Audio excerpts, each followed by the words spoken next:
Hey guys, welcome to the channel. We are going to be talking about bone as a scale material, as a handle material, mainly for slip joint knives.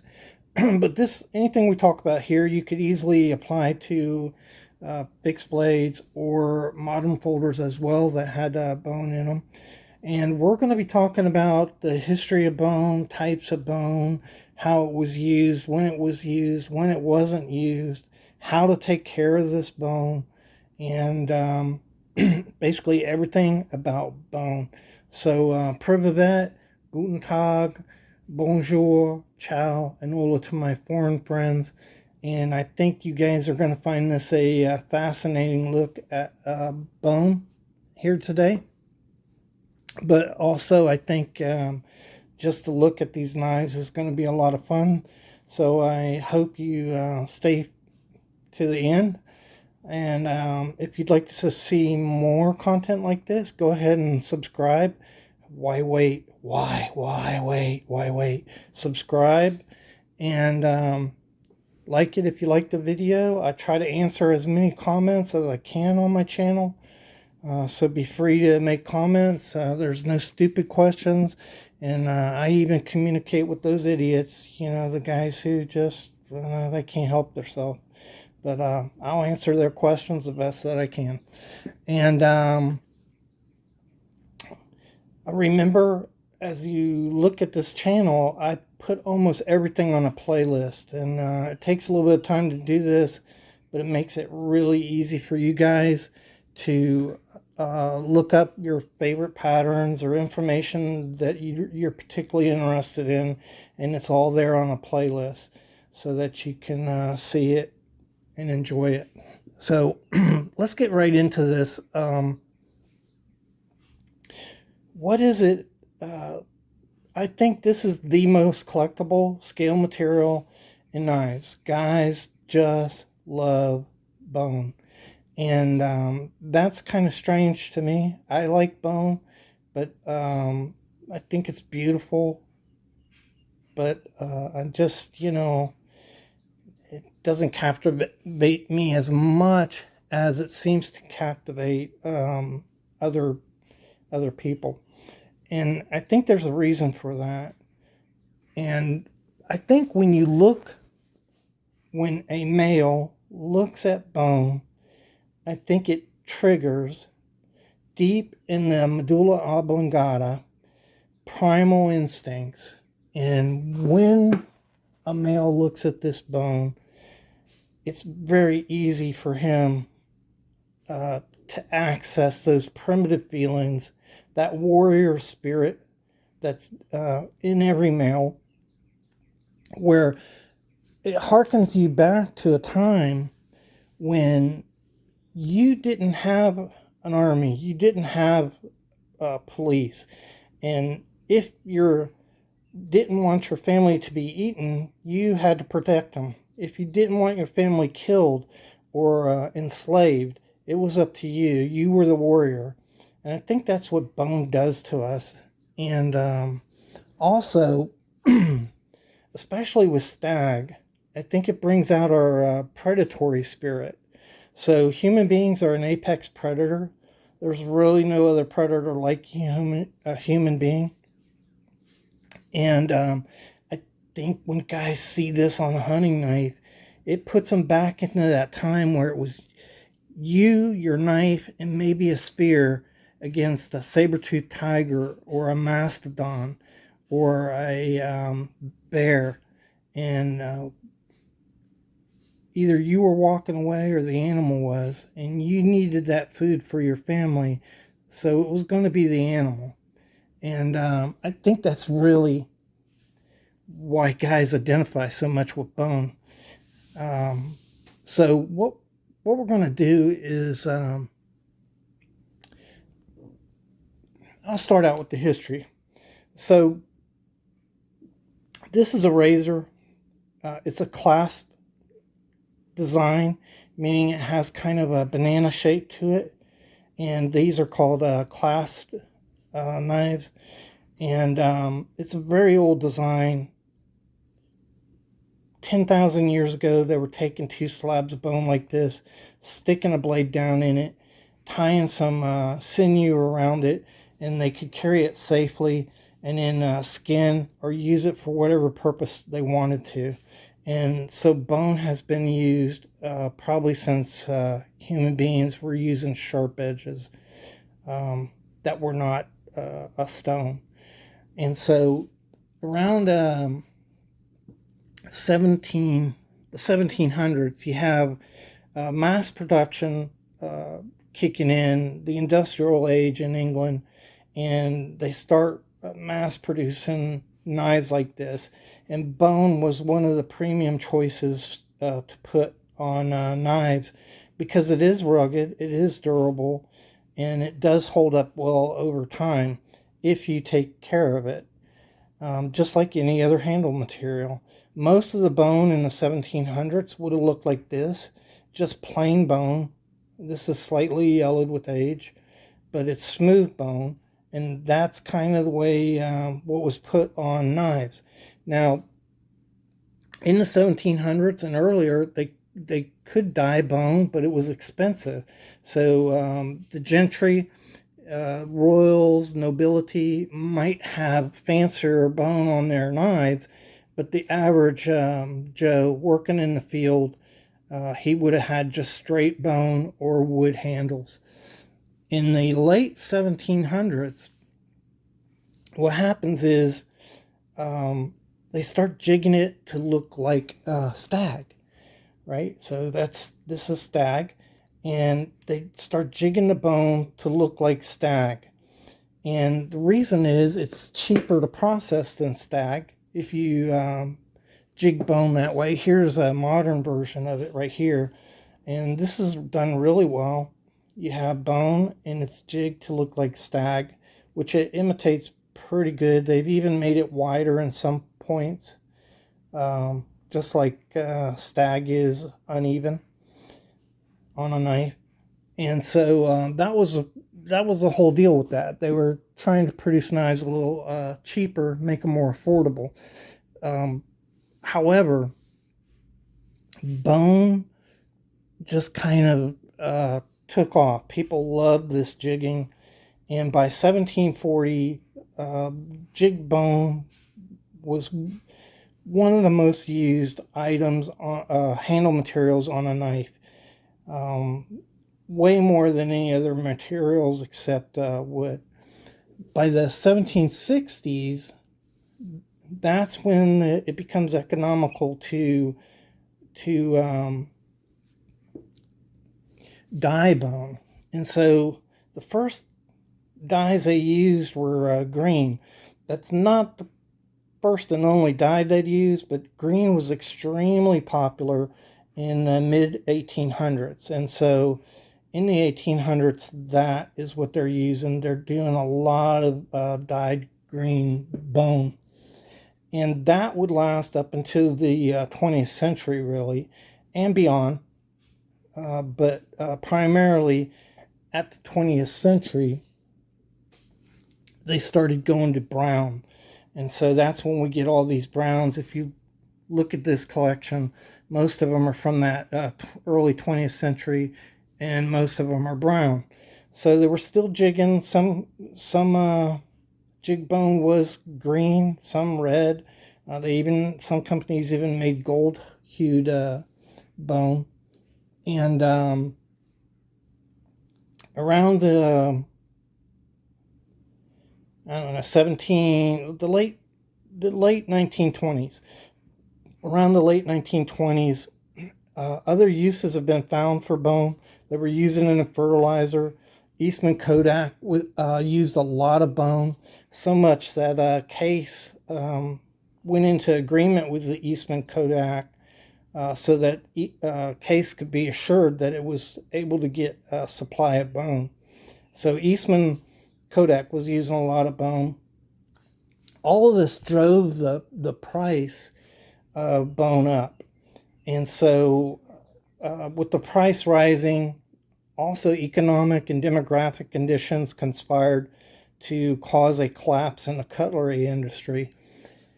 And bone was just too expensive anymore. So in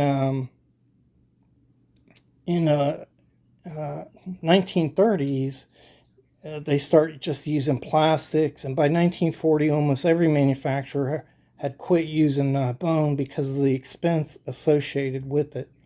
So a couple companies, Case, Cattaraugus, Schrade Cutlery Company, they continued to use bone into the 60s. I know that Boker even used bone into the late 60s. So, it's not like it went away overnight, but it pretty much disappeared in the 1960s.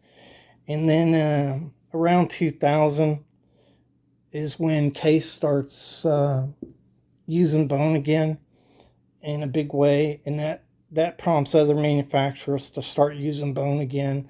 But I still don't think it comes close to the beauty of the original bone, because a lot of it was the jigging was hand done, and it just looks better.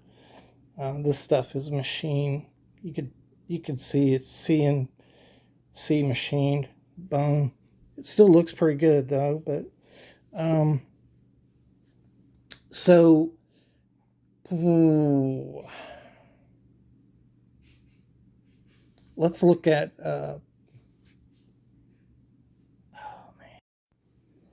so bone is a very versatile handle material. This is Delrin, and you can see that the dye on this Delrin has faded away. Probably knife was left out in the sun for long periods of time.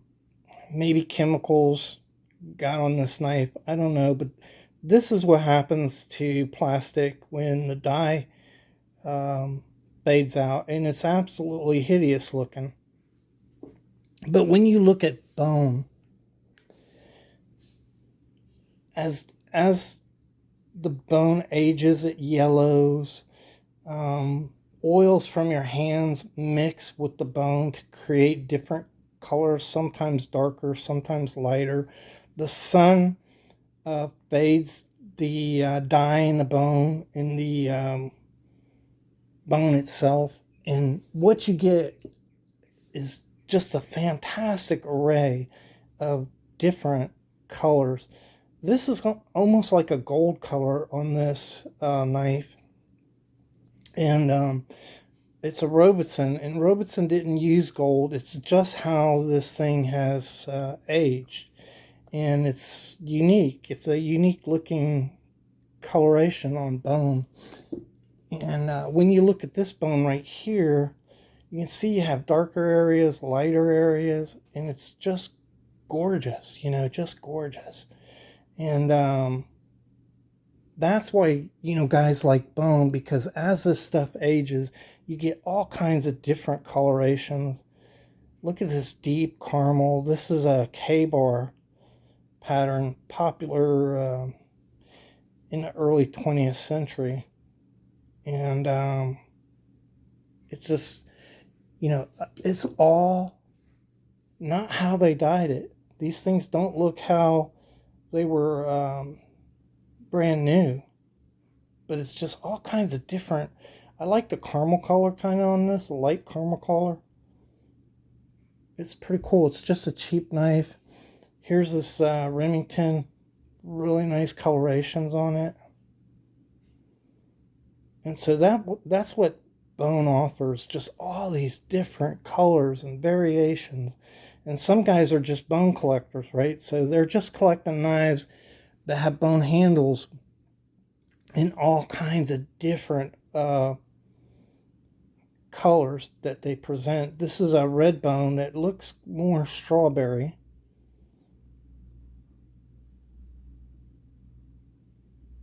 It's a pretty hue though. This is Robinson's strawberry bone.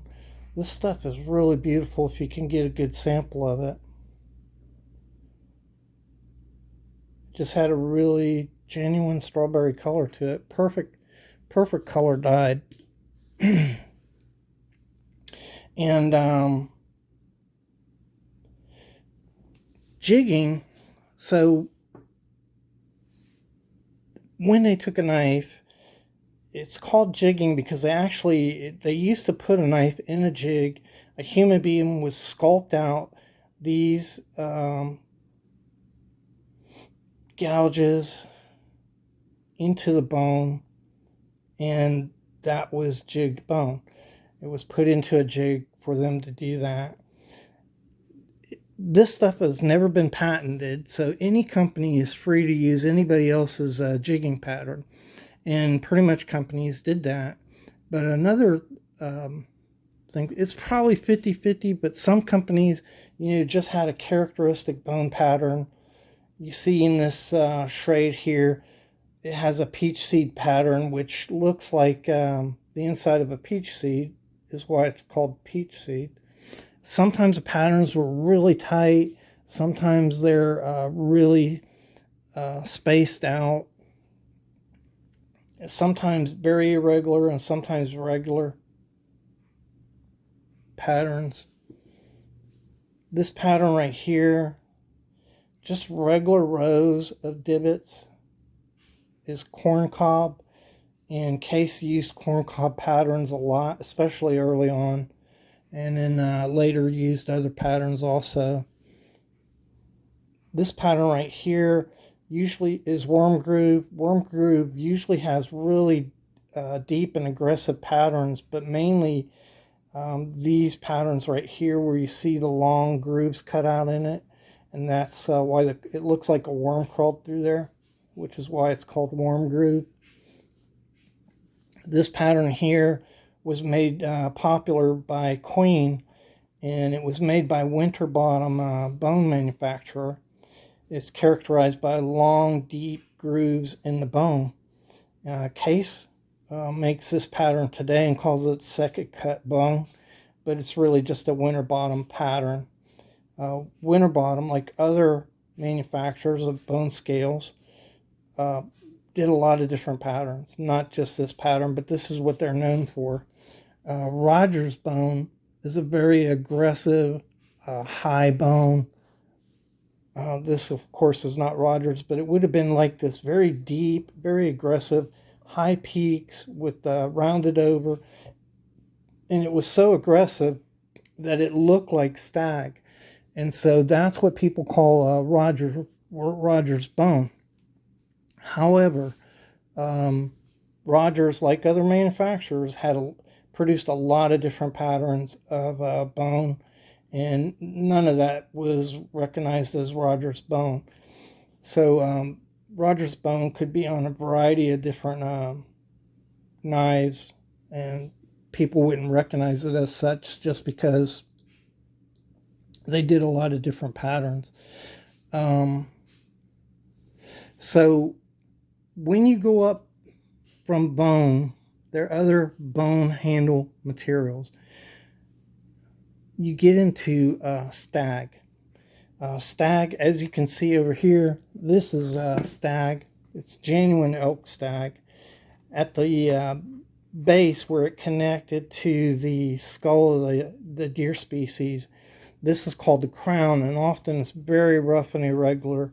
It's a perfect handle for a hunting knife, and that's when this stuff was often used in hunting knives. And so it's round though, right? And so putting it onto a flat surface like this creates problems. And so characteristically, genuine Stag will be wider and smaller throughout the knife, have wider and smaller portions. But just like regular knives, they dyed Stag to make it have a better appearance. This is from the 60s, I believe. This is genuine Stag from Robertson. You see how irregular that is. There's another thing called second cut stag. That's where the irregularity is cut off, and what you're left with is an area. I'll show you like here, an area like this where just parts of that stag are still remnant on there. And this is probably second cut stag here.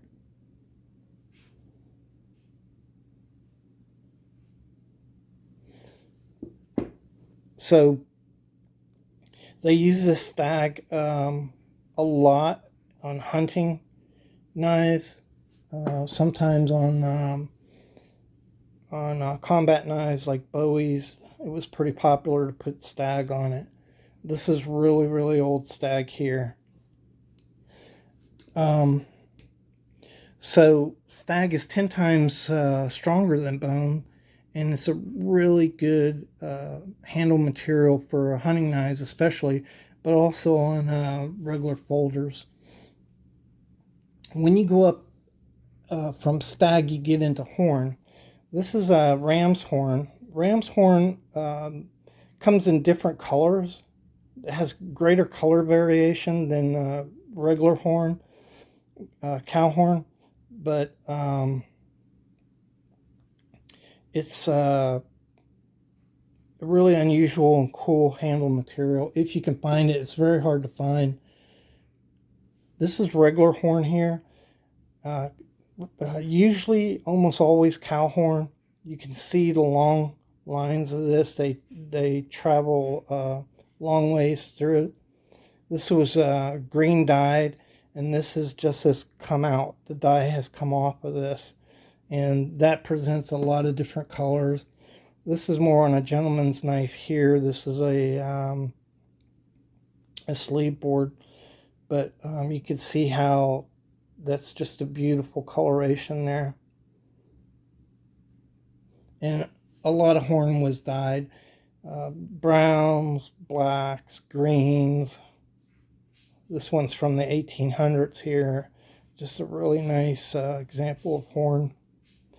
And you can just polish it to a mirror finish. That's what's nice about horn. So there are other kind of horns used too. You hear a lot about buffalo horn. Buffalo horn, very dense and very fibrous, and doesn't work well on smooth knives like this. So when you have a gent's knife like this that's smooth and it's black and they're saying it's buffalo horn, it's probably not. It's probably just cow horn dyed black, because buffalo horn is just so fibrous it's really hard to make smooth. So that would be more of an application for a hunter folder, a big knife like this, and in buffalo horn that would work better, where you didn't have to smooth it out and you wanted that edginess. Next up from horn, another type of bone is mother of pearl. So mother of pearl is a bone. It's mainly calcium, and nacre, a chemical, coats that calcium to make it smooth, but also gives it an iridescent quality, which we just love that. Here's another example of mother of pearl. I think you could see some of the colors coming out of that. Just absolutely brilliant.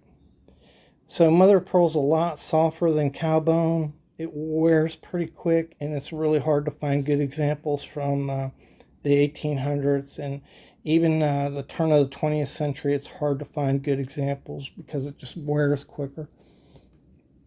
Another type of bone is tortoiseshell.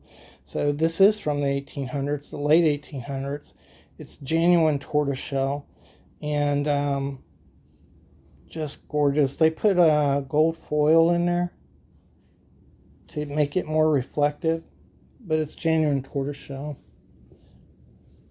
This one dates a little later. Look at that, just gorgeous. And these mainly came off of hawkbill turtles. Another bone is ivory. Ivory is a bone. Most of the ivory that you're going to see came from elephants, But marine mammals also produce ivory. Whales' teeth are ivory, and walruses. That stuff didn't really get used in knives a lot, mainly in custom knives. So most of what you're going to see, the ivory that you see, is going to be elephant bone. So then you get into exotics. Exotic type of bones are like giraffe bone and camel bone. As far as I know, I've researched it, there's no benefit to having a giraffe bone or camel bone other than to be able to tell your buddy, hey, I've got some giraffe bone knife. Yeah, oh, cool. So there's no real benefit to different kinds of bones. But some of the exotic bones you can get. Beyond that, this is mammoth bone from a woolly mammoth. And this is the molar of that woolly mammoth. And you could just see the different colors, and it's just absolutely gorgeous, gorgeous. Look at that. But you can use any of the bone in the mammoth. They use the tusks and regular bones to produce handles for knives. Another bone is dinosaur bone, and look at that dinosaur bone. Is that not cool? And dinosaur bone can be brown, black, yellow. In this case, it's reddish, and that's because of the minerals that were around it when it was fossilizing. And so it's just going to be a little different no matter what you get. Absolutely gorgeous. I'd love to have a complete scale material made of that dinosaur bone. So that pretty much wraps up bone and what you're going to find. So bone is a natural material. Heat affects it just like it does wood or any other thing. Water affects it, and it takes in and gives off moisture. And most often, I think you're going to find with bone that it is dry. And when it dries out, it gets it flakes on the inside. And probably the best thing you could do is take a little bit of oil, put it on the bone, and rub it in. And that's really the best treatment you could do for a bone. You don't want to soak it in oil. That can cause it to crack, and it's going to cause it to darken. This is a nice Appaloosa bone from Jim Parker. But let me show you an example here. So on this knife here, it's just an unusual color. I don't want to destroy that color. And if I soak this thing in oil, it's going to get darker. And I want to kind of preserve that kind of gold looking color that it has to it as long as I can. And so I'm just not doing anything with this. I think it's fine to put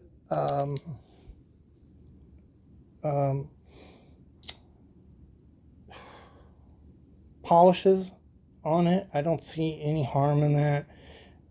Those polishes will build up, they'll yellow, and that'll affect the look of your bone. And other than that, I don't see a problem with it. But on a knife like this knife dates to the 1800s. You can look at the bone. I don't know whether you can tell, but it was really dry, and bone is decomposing. And so I oiled this bone right here, and I just do a little bit, and I let that soak in, and then I look at it again and see if it needs a little bit more, and let your conscience be the guide on that.